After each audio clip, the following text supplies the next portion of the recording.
Não, muito. Vocês não querem musiquinha. Só os melhores foram selecionados para esse ano, né? Sorteio, né? Sorteio. Fecha a câmera assim. Se for mostrar para a Débora, bota aqui, ó, estou fechado. Fecha. Isso, a gente...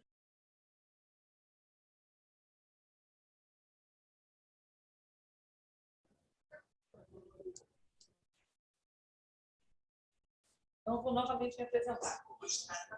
Meu nome é Aline Afonso, sou médica, sou atualmente superintendente de hospitais gerais especializados, sou médica intensivista titulada pela AMIB e faço medicina paliativa, né, formada aí pelo Instituto Albert Einstein e pelo Instituto Paliar de São Paulo. Para falar de cuidado paliativo, eu queria, antes de tudo, desmistificar.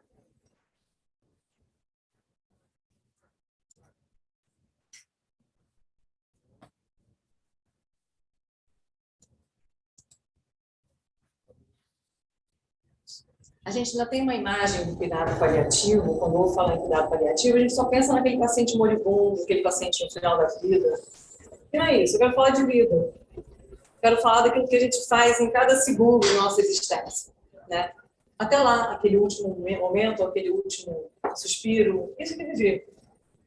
E cuidado paliativo cuida disso, cuida da vida. Só que cuida da vida até o último minuto. E não só no último minuto. E a gente fala de qualidade de vida.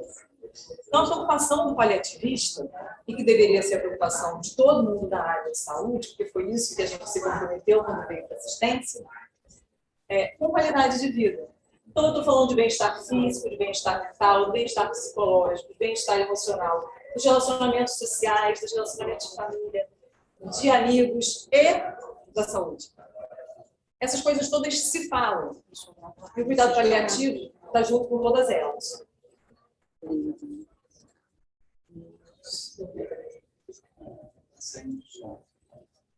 Não, é porque ele tem um delay mesmo. De amigos e... Tá, eu passo. Ele está muito lento.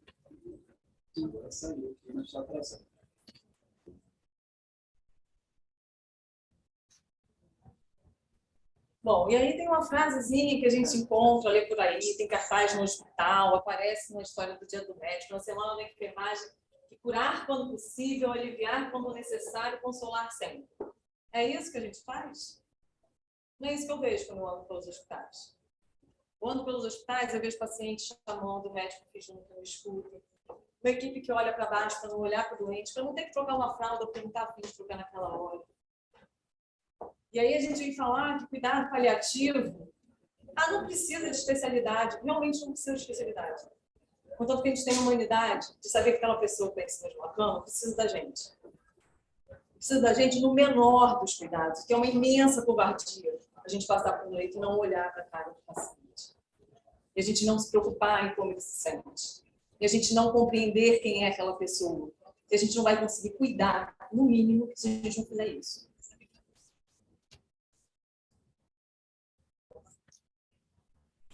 Então, definição de cuidado paliativo significa cuidado centrado no paciente e na família, que otimiza a qualidade de vida, antecipando o planejamento, prevenindo e tratando o sofrimento. Cuidado paliativo, em todo o contínuo da doença, envolve abordar necessidades físicas, intelectuais, emocionais, sociais e espirituais e facilitar a autonomia do doente, dando acesso a informações e escolha.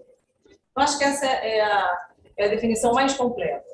Quando a gente pega, tempos atrás, falava muito de cuidado paliativo relacionado à terminalidade, a doenças muito graves. O cuidado paliativo não está só na terminalidade. Está dentro da doença crônica, está dentro do cuidado. Bom, e quando que a vida chega ao fim?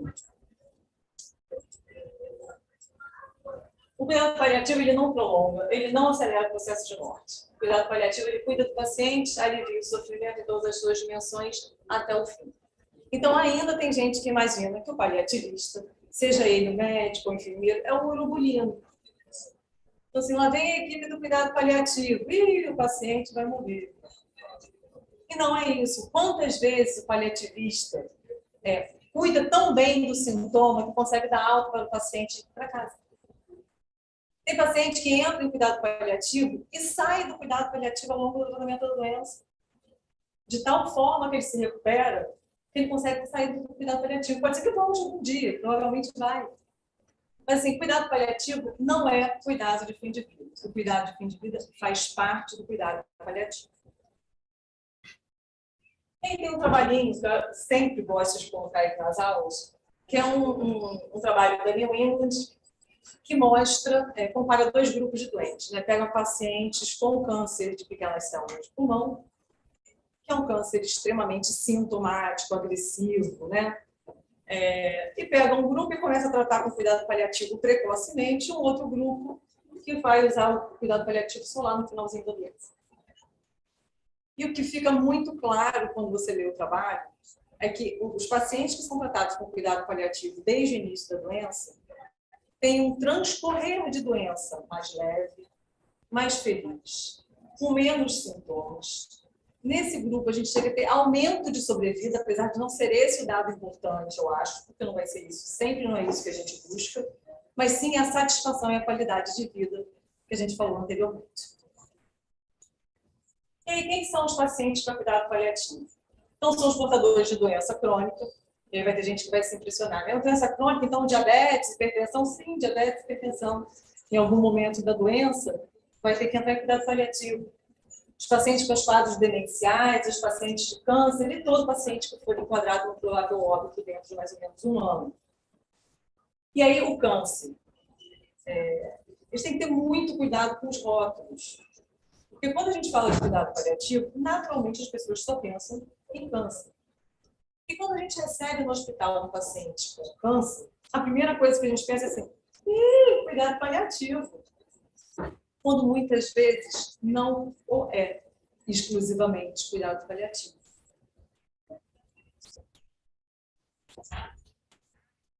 E para a gente falar das doenças, de terminalidade, né, a gente vai ter que prognosticar. E prognóstico, gente, desculpa, mas não é bom senso. Quem me fala que é bom senso dá até arrepio. Quando a gente fala de prognóstico, estou falando de técnica. E para isso a gente tem scores prognósticos, a gente tem estadiamento de doenças, e a gente tem trilhões de ferramentas que a gente pode usar e deve. Isso tem que estar documentado. Então tem lá a escala de Child, de cardiopatia, o GOLD, de KPS em oncologia, e trilhões de outras delas. E aí a gente vê nesse gráfico, assim, quando que a gente começa o cuidado paliativo? O cuidado paliativo a gente deve começar quando a gente tem um diagnóstico de uma doença crônica, principalmente quando a gente sabe que é uma doença grave e que leva a uma terminalidade precoce. Mas a gente começa a cuidar do cuidado paliativo, a gente começa a usar o cuidado paliativo lá, pertinho do diagnóstico. Junto com ele, o paciente vai estar recebendo seu tratamento. Ele vai estar recebendo cuidado paliativo uma proporção pequena quando a gente olha para o tratamento que ele está recebendo. Ao longo do caminhar dessa doença e avançar dessa doença, o cuidado paliativo vai ganhando um maior destaque, enquanto que o tratamento da doença em si, por vezes, vai ganhando um menor destaque. Até que chega um momento em que a gente não tem mais uma terapia modificadora de doença. A doença já atingiu o seu ápice. E tudo que a gente pode fazer a partir daquele momento é oferecer controle de sintoma. E aí eu volto a falar que quando eu estou falando de controle de sintoma, eu não estou falando só do sintoma físico. Eu não estou falando só de dor. Né? Eu estou falando do medo, da angústia, né? Da falta de ar, das feridas, tudo isso está incluído no nosso cuidado. E tem duas curvas que eu acho super interessantes. A curva do declínio funcional. Quando a gente pega um paciente com câncer, ele começa a tratar e começa a acompanhar com cuidado paliativo e tal, a gente vê um paciente com uma funcionalidade super alta. E esse paciente, o declínio funcional dele, geralmente é muito próximo da morte. Então, ele é uma queda súbita de funcionalidade e, naquele momento, já está ali muito terminal e vai evoluir para óbito. Enquanto, quando eu estou falando de doenças crônicas, do tipo as demências, esse gráfico aqui é muito típico de uma demência, São aquelas várias internações em que o paciente faz um declínio funcional, trata uma infecção, nunca volta para o patamar anterior e vai declinando funcionalmente até que esse ponto ali é o ponto onde acaba o efeito. E aí, para isso, a gente também usa as escalas de funcionalidade. Coloquei aqui o PPS, eu não vou me esticar nela, porque não é a escala que a gente usa dentro da secretaria. Coloquei ela aqui como um exemplo. Né? Mas a gente tem a de Lawton, Katz, Bartel, que é a que a gente usa para falar sobre funcionalidade dos pacientes na rede. E a ideia era mostrar esse gráfico. Quando a gente perde funcionalidade, geralmente é muito próximo do óleo. É aquela óleo que a gente fala que o paciente não tem mais reserva orgânica. Né? Que não adianta a gente ficar esticando a fórmula. Não adianta a gente ficar usando métodos artificiais. É aquele momento em que o óbito é inevitável. E aí, vou falar da dama do cuidado paliativo, né, da Cecília Saunders, que ela fala: sofrimento humano só é intolerável quando ninguém cuida. E acho que é isso que a gente tem que levar com a gente. Né? Então, o tratamento dos sintomas, como eu disse, dor, dispneia, náusea, fadiga, ferida, frio, calor, fome, tudo e qualquer coisa que o paciente esteja sentindo, a gente tem que se preocupar. Então, o paciente de cuidado paliativo não é aquele paciente que na hora do round a gente fala assim: esse cuidado paliativo pula. Não. Esse paciente do cuidado paliativo a gente vai cuidar. Como é que está esse paciente hoje? Melhor que ontem, pior? O que ele está sentindo? Deu vapor, como é que está a ferida? Há poucos dias eu recebi uma mensagem de uma enfermeira que trabalha comigo, me perguntando: doutora, é para cuidar da ferida?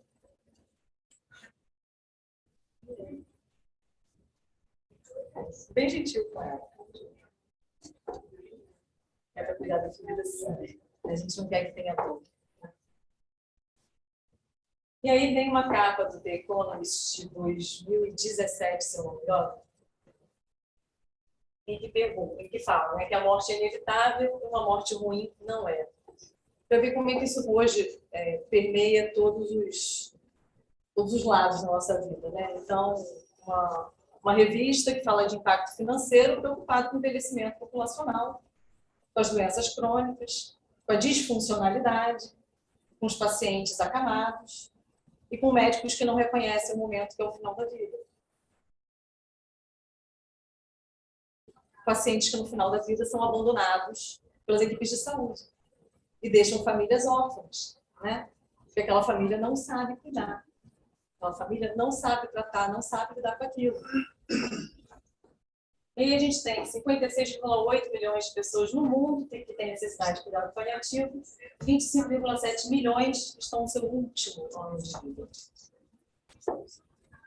E aí, ali no número de óbitos relacionados às doenças, 28% relacionadas a câncer, 22% a HIV, 14% nas síndromes demenciais, 12%... Gente, me perdi nas cores. 5% neuropatia, 4% cardiopatia, 1% as nefropatias. As outras. As doenças cerebrovasculares são 14%, 12% das síndromes demenciais. É isso. Em nível de desenvolvimento no mundo, né, do cuidado paliativo, a gente vê como essa distribuição é errática e onde a gente encontra os melhores serviços, o melhor final de vida, talvez. Né? Cuidado paliativo no Brasil, um gráfico mostrando que a gente tem um aumento do número de serviços de cuidado paliativo, mas ainda temos um número muito baixo se a gente for olhar para o tamanho do nosso país, que é quase continental, né? Apenas 32 atualmente.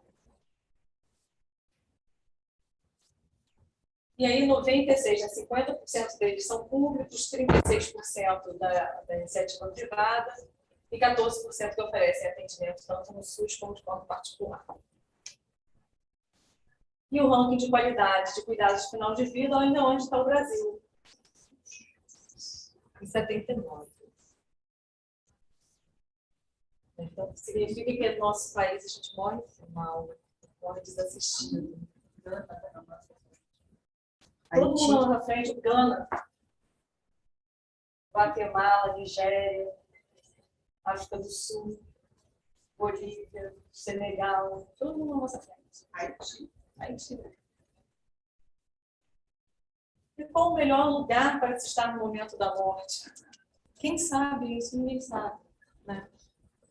A gente parte do princípio, se perguntar para todo mundo que está aqui, todo mundo que está nos assistindo, vai falar que quer morrer dormindo, quer morrer que nem um passarinho. Então vamos encarar a realidade, né? Todos nós ficaremos doentes, todos nós passaremos por leitos hospitalares, a grande maioria terá câncer, é isso que a gente já sabe que vai acontecer. E a gente não fala sobre isso, a gente não conversa. É mais fácil a gente ficar nesse mundo da imaginação de que eu vou ter a sorte de morrer dormindo. Tem que pensar na sorte de quem também, né? Será que sua família está organizada e preparada para isso?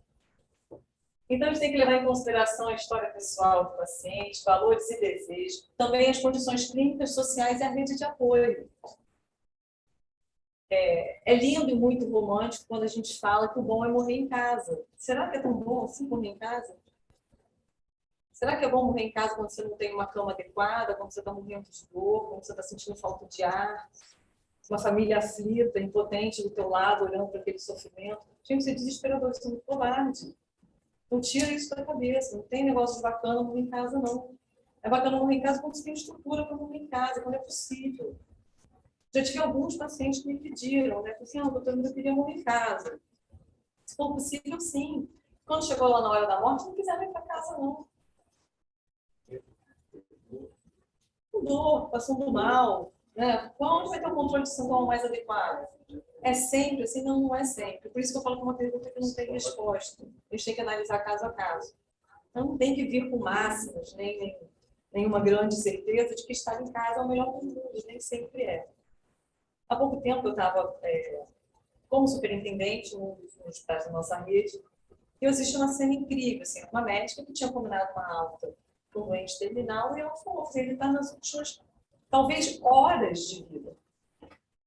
E aí, ficou um desconforto assim na hora, mas será que é o ideal ele ir para casa? Se não é?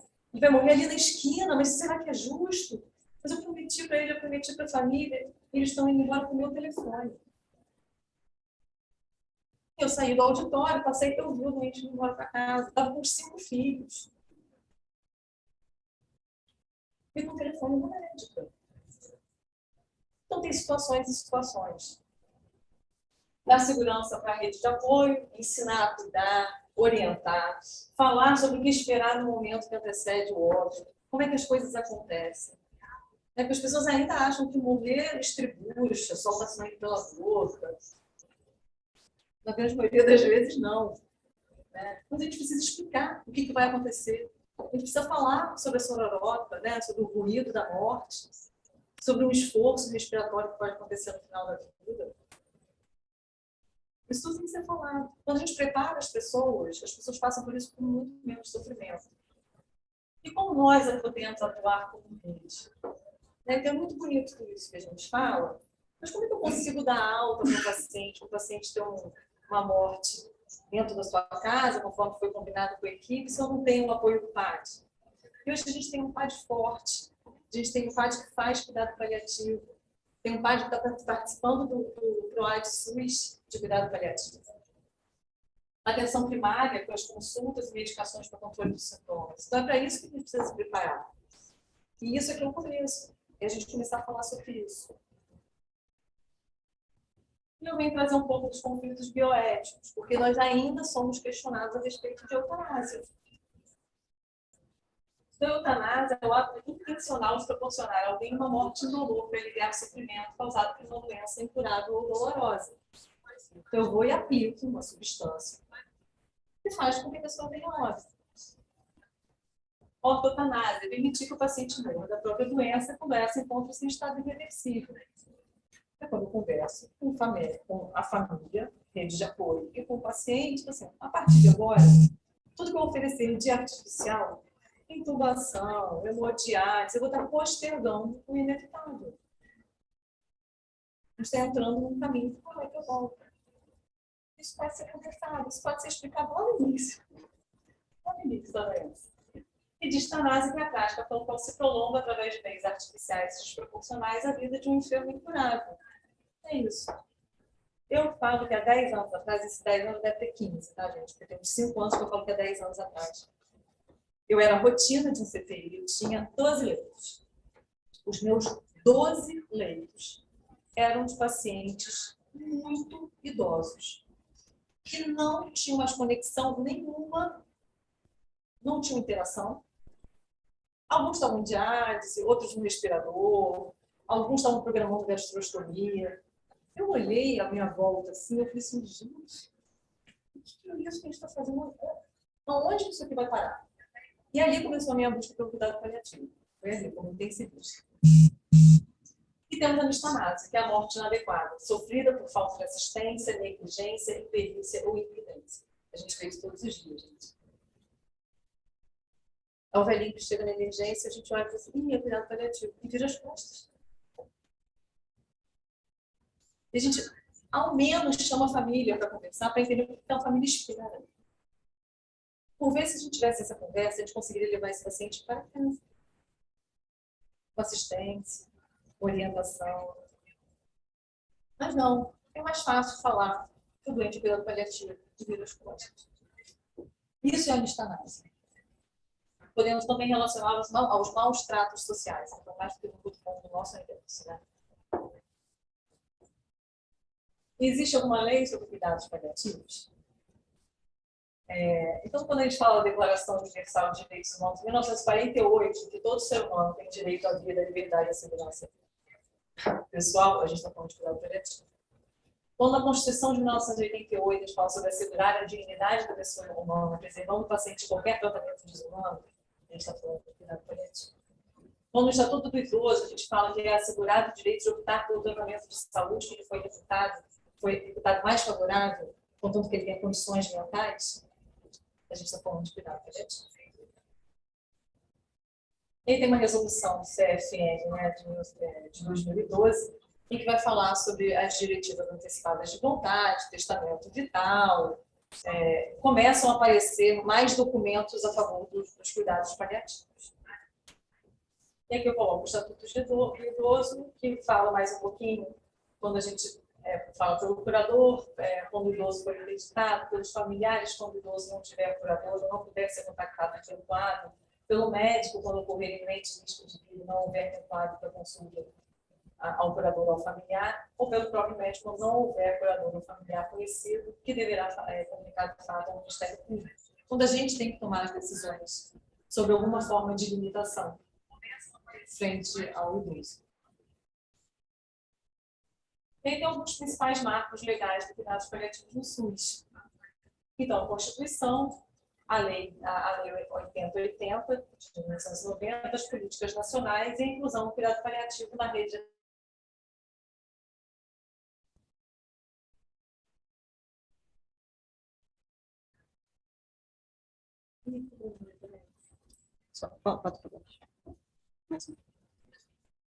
Então, nessa comissão intergestores tripartite dispõe as diretrizes para a organização dos cuidados paliativos à luz dos cuidados continuados integrados no SUS.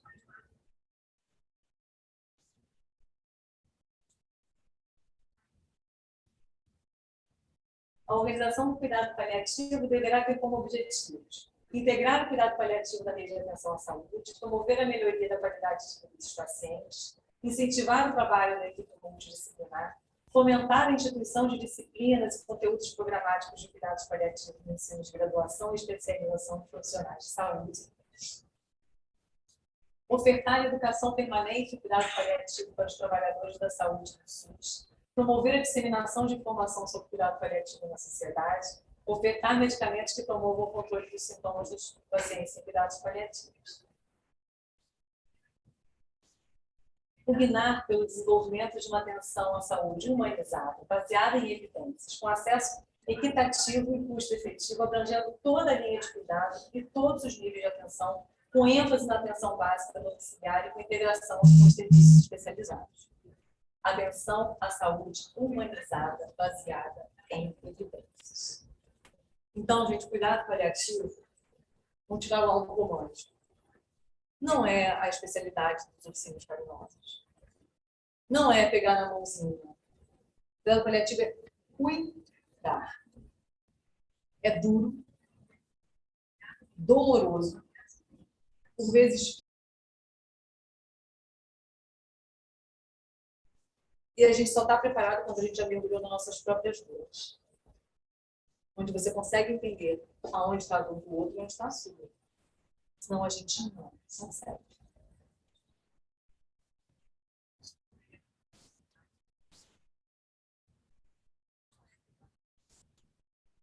E aí, quando a gente está falando de humanização, eu vou puxar um pouquinho para o lado da comunicação. Eu vou falar de compaixão. Compaixão é um sentimento piedoso de simpatia para com a tragédia pessoal do outro, acompanhado do desejo de minorá-la. Enquanto que empatia é a faculdade de compreender emocionalmente um objeto, capacidade de projetar a personalidade de alguém em um objeto de forma que esse pareça impregnado dela. A empatia não é real. Né? Eu não consigo me colocar no lugar de um homem. Não consigo. Eu não fui criada assim, eu não tenho aquela mesma cultura, como não tenho, às vezes, com outra mulher que vive numa condição completamente diferente da minha. Então, a gente não consegue verdadeiramente estar no lugar do outro. A gente precisa querer escutar o outro. A gente precisa querer se envolver. E como que a gente exercita esses sentimentos? Porque eu falo, né, que tem médico que dá notícia assim, e tem médico que dá notícia assim. O que faz de diferente um e outro? É o saber lidar com os seus próprios sentimentos. E para isso tem exercício, gente. É ler livro, ver filme. Eu coloquei aqui alguns. 7 minutos depois da meia-noite, não sei se alguém já assistiu, Lado a Lado, Invasões Bárbaras, A Culpa das Estrelas, Mar Adentro, Como Eu Era Antes de Você. Os filmes são todos ótimos, mas vocês podem preparar o ensino. Sejam chorar.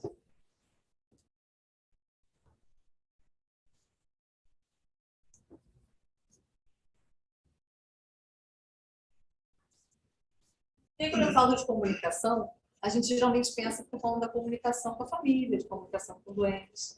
Mas a gente também tem a nossa comunicação com a nossa equipe. Então, não existe possibilidade da gente estar falando de cuidado paliativo se a gente não estiver falando de cuidado integrado, se a gente não estiver falando de equipe multidisciplinar, senão a gente não vai estar cuidando do doente como um todo. Eu não vou entender da parte da fisioterapia, muitas vezes eu vou precisar de apoio da psicologia, eu preciso de apoio da assistência social, eu preciso de apoio da fono, que vai me falar até que limite que eu posso em relação à dieta, quando é que eu vou ter que suspender aquela dieta e conversar com a família. Se a família não dá mais para alimentar esse paciente. Então, esse cuidado é o cuidado integrado. Então, não existe falar de comunicação e de cuidado paliativo se eu estou falando só de comunicação com a família. Eu também estou falando de comunicação com a equipe.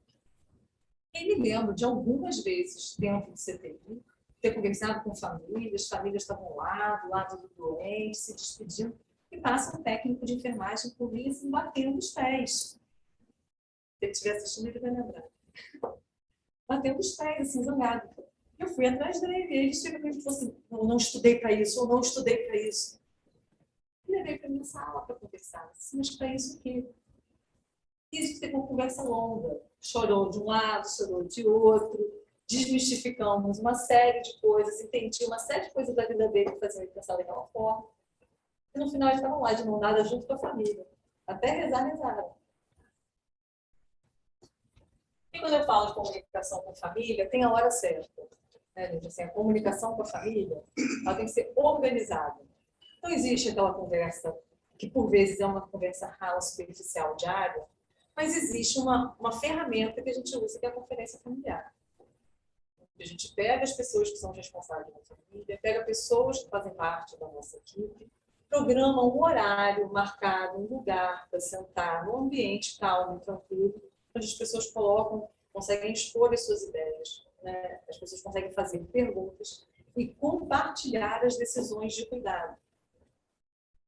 E aí, não me venham falar de um cardápio de opções, de marcar xizinho, se entuba ou não entuba, se faz diálise ou não faz diálise, se começa mina ou não começa mina, porque não é isso. A responsabilidade, a decisão, ela é técnica, ela não é da família. Essa decisão ela é compartilhada com a família, e a família vai pensar. A família não é obrigada a te dar nenhuma resposta. É uma conversa que acontece, ela não acontece em apenas um momento. Ela acontece em vários momentos. Então, a conferência familiar ela tem que ter desdobramento, ela tem que ter acompanhamento, ela tem que ter testemunha e ela tem que ter uma descrição no prontuário, que no dia tal, hora tal, pessoas tais conversaram chegando às seguintes conclusões. E quando eu faço isso, eu conto a história do paciente inteira. Eu não falo que o paciente é um câncer de próstata avançado, cuidado paliativo. Não. É o senhor fulano, de tantos anos, que vive de tal forma, com tal doença, que já fez tais tratamentos e hoje tem uma condição clínica XYZ, em que eu já esgotei todas as possibilidades e que ele agora se encontra em tal estágio de doença e de sofrimento, às vezes pessoal, de difícil controle de sintomas e etc. E que a partir disso, eu, em conjunto com a família assim assado, tomamos tais decisões. É assim que a gente documenta. E falar com o paciente. A conversa com o paciente, para mim, talvez seja a mais difícil. A mais difícil. E aí, há pouco tempo, eu passei por uma situação muito dura de uma paciente que era um câncer de cólon, que tinha metástase para peritônio. Eu já tratava dela há 1 ano e meio. Eu entrei no caso, ela já tinha metástase peritoneal e a gente conseguiu controlar a doença por um bom tempo, até que ela interna com uma subinfusão intestinal. E o cirurgião foi bem e falou assim, Aline, é enorme. Eu disse, mas você já conversou isso com ela? Eu já falei que a cirurgia seria muito difícil, assim, obrigada. E aí fui conversar com ela. Eu disse, olha, a gente vai tentar fazer uma dieta líquida, vamos ver se consegue reverter e tal, porque se for para uma cirurgia, vai ser uma condição muito difícil. E essa conversa se estendeu e a gente foi tentando e não conseguiu. Ela acabou indo para o centro cirúrgico, realmente o cirurgião abriu, tentou de lá dar uma limpadinha nas alças, não conseguiu, fechou e ela volta para o quarto. Eu já tinha sido muito clara com o marido dela, sobre em que situação, em que pé que nós estávamos. E aí tive que falar para ela. Assim, olha, a gente não conseguiu fazer na cirurgia aquilo que a gente gostaria de fazer. Ela falou, mas e agora, como é que vai ser? Não, vamos tentar continuar nessa coisa da dieta líquida e vamos ver se a gente consegue fazer com que você sempre vende a condição de ir para casa. E no final a gente não conseguiu. Ela veio a falecer nessa internação. Fez várias reuniões nessa internação com familiares, amigos, até que teve uma hora que eu tive que colocá-la em sedação paliativa e ela evoluiu para óbito. Então foi muito duro, porque assim, o marido me ligava chorando, falava assim, ela sabe que ela vai morrer. Isso é muito angustiante para mim. Eu falei, mas quem está sofrendo? É você ou é ela? Vamos conversar. Eu ia lá no quarto, conversava, estava ela comigo, eu não falava sobre morte. Eu também não ficava muito ferida. Mas ia dando para ela soluções, assim, mas o que você quer fazer? Que decisões que você quer tomar? O que você acha que você precisa deixar pronto, preparado? E na época, eu estava no curso. Aí eu fui conversar com o psicólogo do curso, eu falei, você não tem certeza se ela sabe? Eu estou angustiada, porque eu acho que eu preciso falar para ela e fazer, Aline, só nega quem sabe. Que fase que ela está? E ela acabou falecendo. Perdeu durante uma aula minha. E até hoje eu falo com esse marido e tal. Acho que fez 1 ano e meio, uma relação ótima, tenho saudade dela. E aí eu falo da conferência familiar, de marcar a hora, de falar o horário, o local, familiares envolvidos responsáveis. Aí lembrar a gente que tem paciente que não tem familiar, mas tem rede de apoio. Tem o vizinho, tem o grande amigo da igreja, tem de tudo. Pelo menos 2 membros da equipe testemunham e documentar. E eu trago 2 casos clínicos, por conta da história da gente rotular. Primeiro caso, uma paciente de 92 anos, aqui é menina, a dona Emiliana, gente, eu falo logo, porque eu não vou conseguir não falar o nome dela. Era um CA de pulmão que deu entrada pela emergência e insuficiência ventilatória. E ela interna no CTI, E eu chego no CTI para passar a visita numa segunda-feira, ela tinha internado no domingo, estava entubada. E eu falei, gente, quais são os pacientes novos do CTI? Aí tem essa senhora que é de 92 anos, que é um câncer de pulmão. Eu falei, é? Então, deixa eu ver esse paciente. Aí fui olhar, a paciente estava entubada, sedadinha.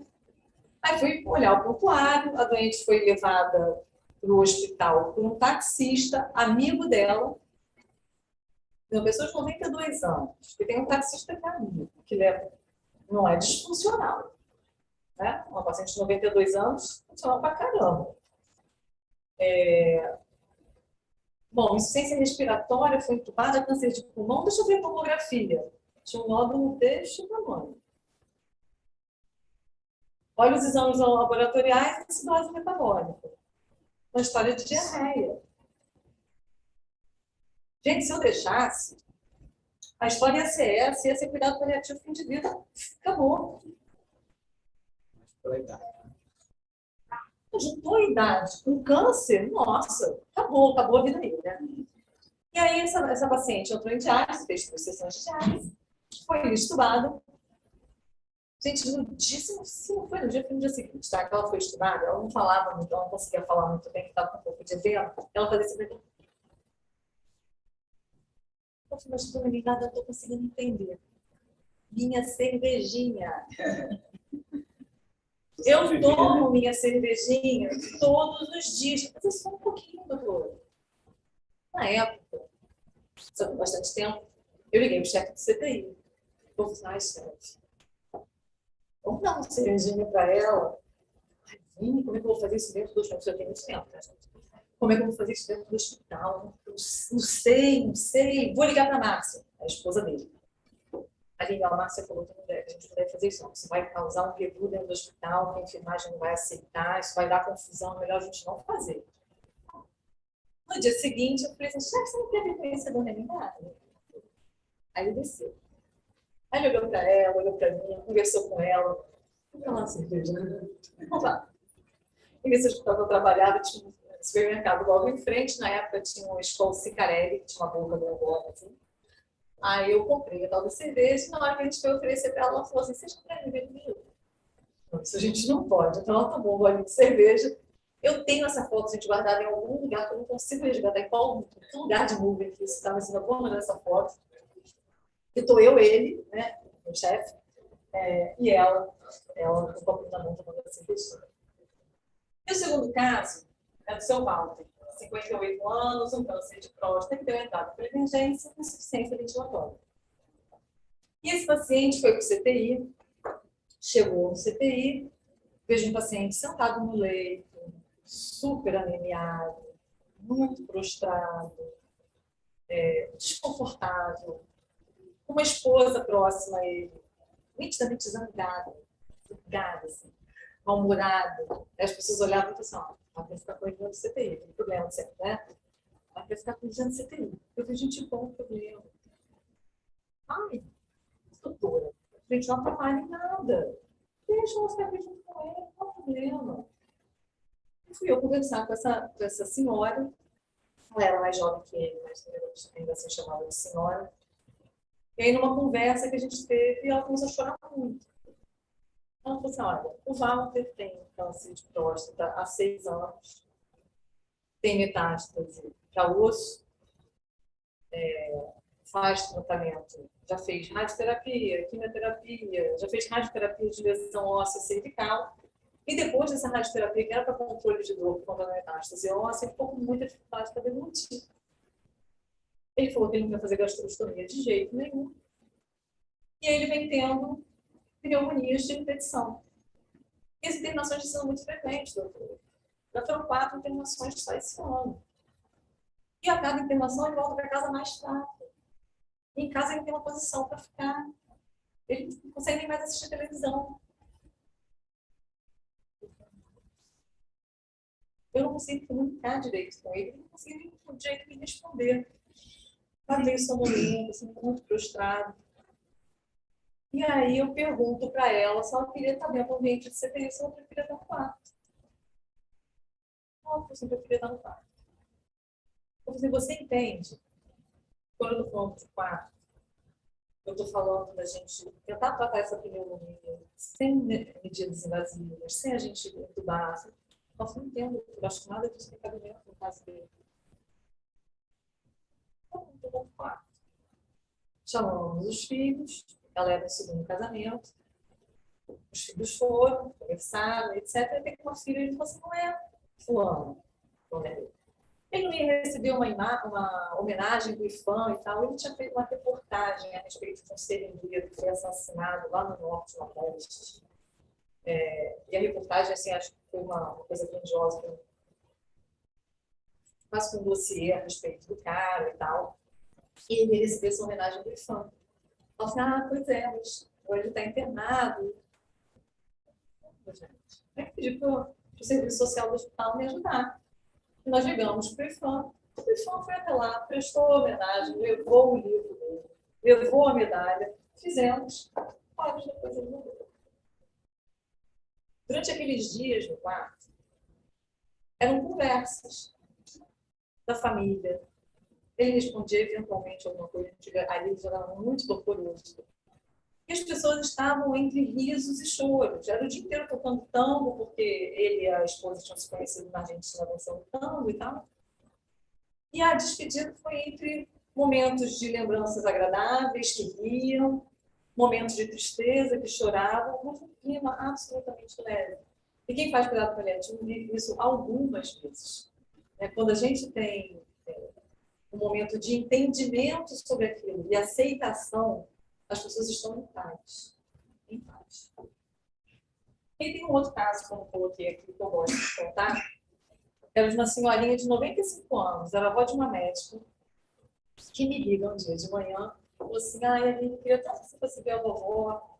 Eu falei assim, a vovó está lá no hospital XYZ, e ela tem 95 anos, e ela fez um quadro no AVC. Então, eu arrepio na hora, eu falei, meu Deus. E já foi para lá e fizeram um trombólise, meu Deus. Então vai me falando mais sobre a sua avó. A vovó estava dançando forró dentro de casa 3 dias atrás, vovó ajudava a fazer a comida dela. Eu falei, nossa, vovó não super mulher, né? Funcionalidade, ok, tá bom. Chego lá, encontro a vovó.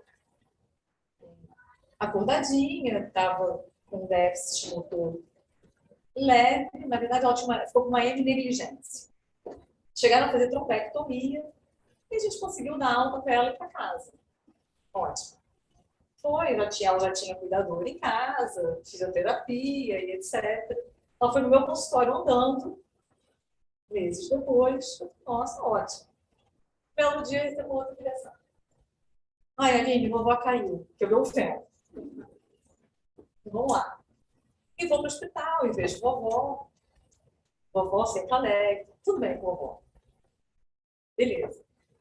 Prepara o risco cirúrgico, pré-operatório, trata uma infecção urinária, tá, opera. Pós-operatório imediato, a vovó voltou meio torporosa, esquisita, uma respiração ruim. Eu disse, gente, não tá bom. Aí vem a família correndo e falando, não entuba, não entuba. Ela é tão funcional. Deixa eu tentar, vou fazer um trial. Assim, né? Se eu não conseguir estubá-la em 2 dias, 3 dias, 4 dias, não vou dar certo. A gente vai colocando meta. Se não der certo, a gente entende que é o final da vida dela. Mas tem a possibilidade de dar certo. Ela tem reserva. Né? Não para de olhar para a idade. Ela não tem doença nenhuma. Vamos embora. 2 dias depois ela estava estudada, ela recebeu alta, ela foi para casa, ela viveu mais 2 anos, me manda um vídeo lá dos aniversários dela cantando parabéns. E agora, no último ano, ela veio a falecer. E aí, quando ela faleceu, foi uma descompensação de insuficiência cardíaca, com uma FA, em que ela já estava muito pouco funcional. Quem já vinha naquele ritmo em casa de cada vez mais dormindo, menos interativa, menos participante. E ali já não fazia mais sentido a gente estar tomando mais as grandes medidas invasivas. Ele faleceu no hospital, dentro de um quarto. Queríamos que fosse em casa. Vamos fingir então que ele em casa.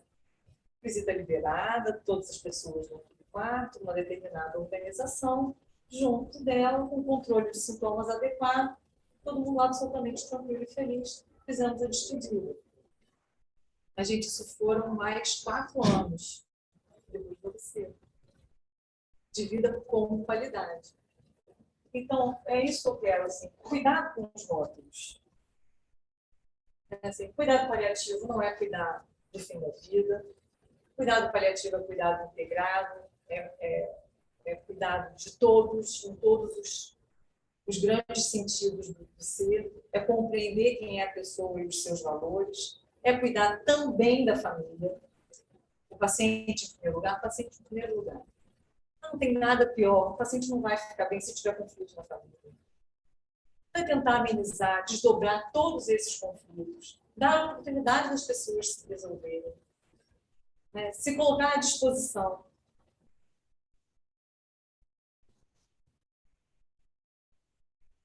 Ao cuidar de você no momento do final da vida, quero que você sinta que me importa pelo fato de você ser você, que me importa até o último momento da sua vida, e faremos tudo que estiver ao nosso alcance, não somente para ajudar o mundo em paz, mas também para você viver até o dia da sua morte. Uma frase da Cicely Saunders. Eu não falei sobre ela, mas a Cicely, ela era uma assistente social que ficou muito comovida com essa história dos pacientes no final da vida, pacientes que tinham pouco controle de sintoma, que eram por vezes abandonados, que estavam em sofrimento. E ela acaba fazendo enfermagem. E ela faz enfermagem, vai lá para os pacientes, ela vai fazer medicina.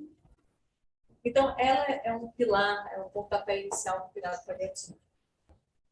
Veio a falecer, se eu não me engano, em 2004. Pode ser que eu esteja lá. Obrigada. Aqui está meu telefone e meu e-mail. Qualquer coisa, faça um pouco.